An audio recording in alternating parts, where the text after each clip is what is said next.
Apóstolos, capítulo 27, a partir do versículo de número 9, vamos falar sobre a direção divina na nossa vida financeira. Depois de muito tempo, tendo se tornado a navegação perigosa, a navegação se tornou como, gente? Perigosa. Gente, eu queria usar essa palavra para mostrar para vocês como que é a direção do Espírito Santo, a liderança do Espírito Santo. Eu queria mostrar para vocês como que Deus ele age, como que Deus ele traz ali alguns sinais. E aqui a primeira coisa que nós vemos é que o apóstolo Paulo, na viagem que ele estava fazendo, as coisas, a Bíblia diz que começou a ficar pior, começou a haver alguns sinais, sabe, de que aquilo dali não estava de acordo. E eu queria trazer isso para o contexto da vida financeira, porque hoje nós falamos sobre a vida financeira. Primeira coisa que eu queria que você entendesse, é que Deus, Ele quer ser o Senhor da nossa vida financeira. Diga glória a Deus. Deus ele quer ajudar você, Deus ele quer, sabe, entregar a sabedoria dele, Deus ele quer ajudar você a saber do que vai acontecer amanhã. Você não sabe como é que vai estar a economia amanhã, o dólar, o Bitcoin, você não sabe como é que vai estar lá o negócio que você está investindo, você não sabe como é que vai estar a bolsa de valores amanhã, mas Deus ele sabe. Só que a questão é a maneira que nós nos comportamos financeiramente para com Deus, se a gente aceita buscar uma direção de Deus ou não. E quando a gente começa a buscar, Senhor, eu quero colocar a minha vida financeira na tua direção, Senhor, a minha vida financeira, eu quero poder, sabe, seguir a vontade do Senhor. Então Deus vai começar a trazer sinais, isso daqui não está certo, eu estou mostrando para você.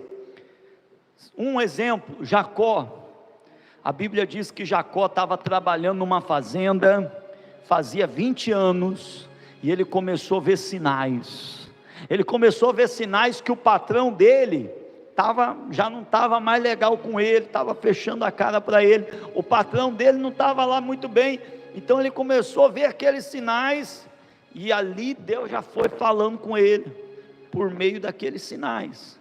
Davi a mesma coisa, recebeu sinais lá de quando trabalhava com o rei Saul, e Deus ele mostra, para a gente, os sinais, de uma forma que Deus ele quer mostrar alguma coisa para a gente, falar com a gente. Vamos continuar, para a gente entrar mais no contexto da mensagem. O versículo 10 diz assim: dizendo-lhes: senhores, vejo que a viagem, ela vai ser trabalhosa, com dano e muito, o que, igreja? Prejuízo, não só da carga e do navio, mas também da nossa vida. Diga misericórdia. Gente, aqui está um dos principais motivos pelos quais Deus ele quer guiar a sua vida financeira. Qual é o motivo? Deus quer livrar você do prejuízo. Diga glória a Deus. Gente, deixa eu fazer uma pergunta aqui, vocês que estão aqui presencialmente, quem nos acompanha pela internet, deixa eu fazer uma pergunta aqui para vocês. Você alguma vez já gastou o seu dinheiro de alguma forma que depois você se arrependeu? Já teve alguma vez, queridos, que você em algum momento, você precisava de dinheiro, você poderia ter guardado, e você teve que até pedir emprestado para alguém? Ou seja, situações que Deus queria fazer o quê? Livrar a gente do prejuízo. A Bíblia fala, gente, lá em Gênesis, no capítulo 40, 41, que estava vindo uma grande fome, 7 anos de fome, muita gente ia morrer, uma fome muito grave, mas Deus deu um aviso: faça um fundo de emergência, e todo o dinheiro que entrar a mais, vocês vão guardar 20% de todo esse valor, vocês vão guardar esse valor, e aí vocês vão receber o livramento. Aí a Bíblia fala que Faraó, ele quando ouviu aquilo lá, ele falou: olha, isso é de Deus, isso é direção de Deus, eu aceito. O Faraó, ele servia as imagens, mas quando ele recebeu aquele aviso de Deus, ele falou: não, eu aceito. Guardaram 20% durante 7 anos, 20% eles guardavam, realmente, era fiel, 7 anos. Quando começou a vir a fome, não sofreram nenhum prejuízo, muito pelo contrário, compraram todas aquelas terras, salvaram vidas, conseguiram um grande livramento, por causa que eles aceitaram Deus ser a direção deles na vida financeira. Diga glória a Deus. Então, gente, quando a gente não estuda sobre a vida financeira, não vai ter como a gente se livrar dos prejuízos, porque a gente não entende sobre um fundo de emergência, uma renda extra, um investimento. A gente não entende sobre essas coisas. Só que Deus, gente, Ele vai usar a sabedoria, Ele vai usar a sua vida de oração, Ele vai usar o seu estudo, Ele vai usar, sabe, o seu esforço. Deus vai usar coisas, porque Deus, Ele quer livrar a gente do prejuízo. Agora vai depender de nós, sabe, vai depender de nós. Deus, Ele quer ensinar você a vigiar com questão, propaganda, dívidas. Gente, quantas vezes que a gente, sabe, foi prejudicado por causa de dívidas, por causa de propaganda, por causa de emoção. Estava ali, sabe, aquele negócio parecia legal, rapaz, e gastei o dinheiro, e depois, poxa. Deus, Ele quer nos ensinar, a gente, sabe, o que a gente ganhar, a gente saber transformar, multiplicar, triplicar, usar com sabedoria. Então Deus, Ele ensina para a gente: meu filho, minha filha, começa a pedir mais em oração para mim. Antes de você fazer uma dívida, o certo já não é nem fazer, mas vai fazer uma oração. Antes de você gastar o seu dinheiro, pensa assim, só imagina qual que é a vontade de Deus. Deus é assim, primeiro você tem que cuidar da sua vida, cuidar da sua família, tá? Depois, sobrando, né? Aí você também pode ajudar os necessitados. O Jó, por que o Jó era tão rico? Ele ajudava muita gente. Por que Davi, gente, e outros homens, eles eram ricos? Eles ajudavam pessoas, eles patrocinavam, sabe, às vezes o evangelho. O Davi, para construir a igreja, ele deu uma oferta de mais de 3 bilhões de reais para construir a igreja. Então Deus prosperava esses homens, porque eram pessoas que eles falavam: Senhor, o meu dinheiro, ele é teu, é o Senhor que vai tomar a direção. Diga glória a Deus. Será que você pode dizer isso nessa noite? Levanta a mão assim e fala com o pastor, diga: Senhor, diga, o meu dinheiro é teu, diga, toma a direção da minha vida financeira, em nome de Jesus. Glorifica com as palmas, gente, diga glória a Deus. Peça direção para Deus, queridos, peça direção.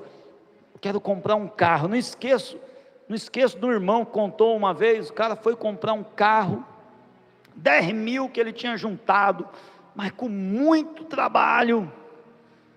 E quando ele comprou o carro, deu uma semana, o carro quebrou, não andava mais. Levou na mecânica, o homem falou: rapaz, 8 mil para consertar.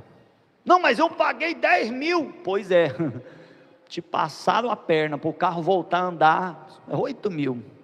Uma oração poderia ter evitado aquilo dali. Mas vamos continuar, gente, tem mais coisas para Deus falar com a gente. Versículo de número 11, diz assim, mas o centurião ele dava mais crédito a quem, gente? Ao piloto e ao mestre do navio, do que ao que Paulo dizia. Aprende uma coisa, gente: sempre vai ter duas direções, sempre vai ter duas vozes. Uma voz vai ser a sua vontade, ou a voz do mundo, propaganda, e a outra voz vai ser a voz de quem? De Deus. O comandante estava no barco, de um lado estava a sabedoria humana, mestre do navio, marinheiro, piloto, gente que entendia dessas coisas, mas do outro lado estava a voz espiritual, que era o apóstolo Paulo, só vivia falando de Deus, um homem profeta, um homem ungido, o Espírito Santo. Então o comandante olhava e via a voz espiritual ou a sabedoria humana. O coração daquele comandante, ele estava mais voltado para as coisas do mundo, e aqui o Espírito Santo puxa a nossa orelha. Você sabe por que às vezes o Espírito Santo fala e a gente não obedece? Às vezes o Espírito Santo toca aqui, ó, não faça isso, não use o dinheiro assim, não entra nessa furada. Por que às vezes o Espírito Santo fala, vai trabalhar com aquele negócio e a gente não trabalha? Porque às vezes o nosso coração, ele está mais voltado para o mundo, ele está atencioso às distrações, o nosso coração está mais confiante, mais apegado, mais cheio das coisas do mundo, e às vezes o nosso coração não está tão submisso àquela voz espiritual.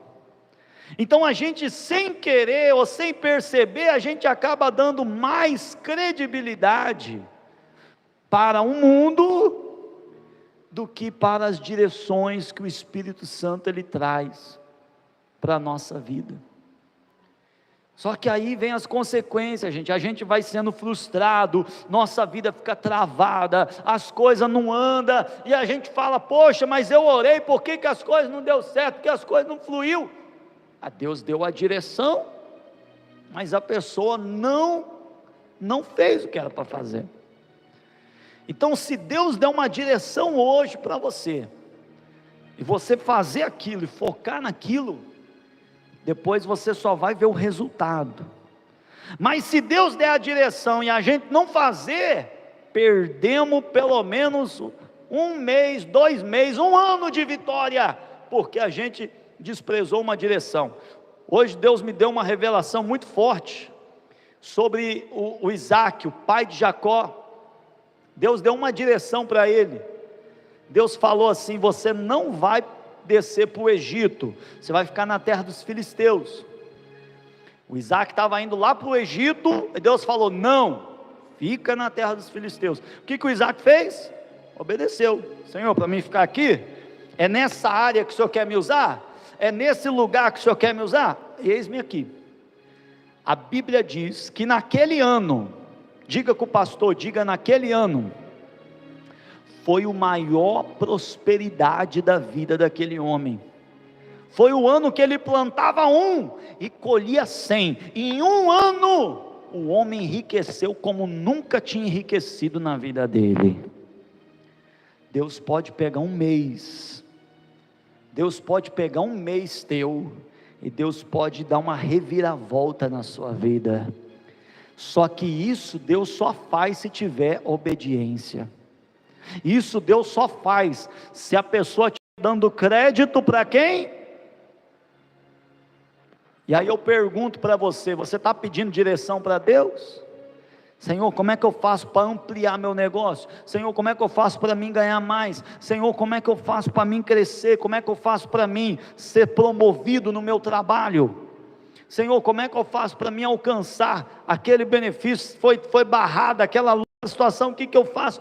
nós temos que ter uma dependência de Deus, nós temos que acreditar no agir de Deus, nós temos que buscar, queridos irmãos, para Deus, Ele abrir portas, para Deus operar, e quando a gente está orando, temos que ficar atento aos sinais, porque Deus vai começar a dar direção, Deus vai falar, procura advogado, às vezes contabilidade, às vezes Deus vai falar, abre esse trabalho, usa isso daqui, mexe com a internet, faz isso daqui, faz isso dali.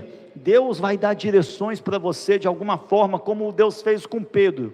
Já tinha desistido, Deus falou, vai lá, joga a rede de novo. E aí, meu filho, quando você jogar a rede, vai ser a maior pesca da sua vida. Diga glória a Deus.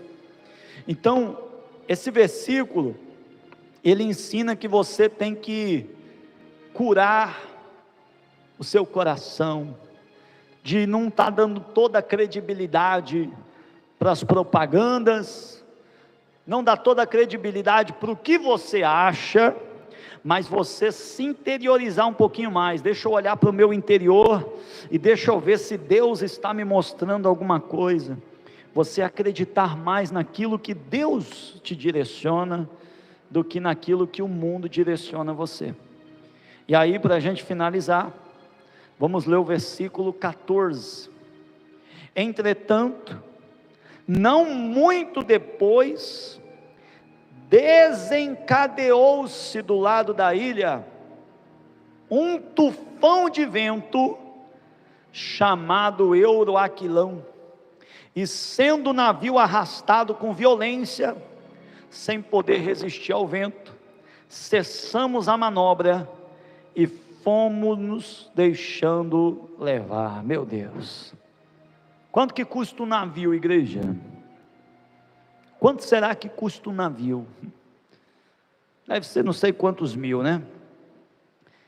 Aquele navio naufragou, eles perderam o navio, por causa que não deram crédito à direção de quem?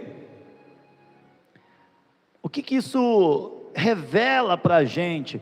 Nós não sabemos do amanhã, queridos, nós só sabemos do agora. Agora eu sei que eu estou na igreja, agora eu sei que eu estou aqui ouvindo uma palavra de Deus, mas eu não sei daqui a pouco se eu vou estar em casa, eu não sei do amanhã, o telefone se toca ou não, eu não sei do amanhã se vai sair a terceira guerra mundial, eu não sei do amanhã se vai aparecer outra pandemia, eu não sei, só quem sabe é quem, gente?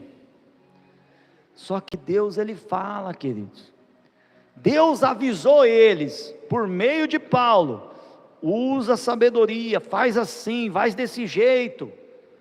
O rapaz foi dar mais crédito, ele gastou sua energia, seu tempo, dando crédito lá para os homens, fazendo as coisas do jeito dele, e aí foi por isso que ele sofreu a perda. Mas Deus está falando para a gente, queridos irmãos, se eu e se você, a gente a partir de hoje, a gente começar a orar mais, Senhor, eu quero ter direção do céu, a minha vida financeira, questão de investimento, questão de trabalho, questão de gastar o meu dinheiro, eu quero ter direção do céu, eu quero depender do Senhor, eu quero buscar estar mais submisso ao Senhor. O Espírito Santo, ele vai ter uma liberdade maior, ele vai se sentir mais à vontade, mais atraído na nossa vida, e ele vai então, queridos, estar vindo mais, falando mais, direcionando mais, e ele vai estar preparando a gente, para que quando aparecer problemas, lutas, imprevistos, quando aparecer, seja lá qual for a situação, nós já vamos estar precavidos, preparados, na nossa vida vai dar tudo certo. Diga glória a Deus. Eu não anulo, eu não sou nem doido de anular, sabe, curso, faculdade, PhD, eu não sou nem doido de anular esse tipo de coisa, mas uma comparação eu posso fazer. Não existe sabedoria maior, pode ser o maior PhD, pode ser sabe, faculdade que for, nunca vai existir uma sabedoria maior do que se a pessoa, ela tiver bastante comunhão com o Espírito Santo. O Espírito Santo, ele revela coisas, ele abre os olhos e ele dá a direção como nunca. A questão é que às vezes a gente, sabe, está muito dependente das outras informações. Às vezes a gente está muito focado na força do nosso braço, às vezes a gente está dependendo muito do nosso jeito, do jeito que eu quero, e às vezes está faltando a gente se render mais. Espírito Santo, eu não sei o que eu faço, eu queria pedir uma direção, eu queria pedir força, eu queria pedir garra, eu queria pedir um espírito de ousadia, de valentia, eu queria romper. O mesmo Deus, gente, o mesmo Deus que abençoa lá o CEO e faz aquela empresa sair lá de baixo e subir lá em cima, o mesmo Deus que ajuda, sabe, aquela pessoa, a Bíblia fala, ele ergue do pó o desvalido, do monturo necessitado, faz assentar com príncipes. É o mesmo Deus que pode dar garra para você. Você pode chegar aqui às vezes nos pés do Senhor, e você chegar aqui pensando assim, minha vida não tem jeito, não consigo, não tenho força, e Deus, ele vem sobre você, ele te dá uma força, e você sai daqui como um leão, rugindo, e declarando, eu vou vencer, porque maior meu Deus, Deus é comigo. Diga glória a Deus, queridos. E eu profetizo sobre a sua vida, que nessa noite Deus te dá força, e eu profetizo sobre a sua vida, que nessa noite Deus te dá espírito, Deus te dá garra, e que você a partir de hoje se submeta ao senhorio do Espírito Santo. Busque a direção do Espírito Santo para a sua vida. Amém?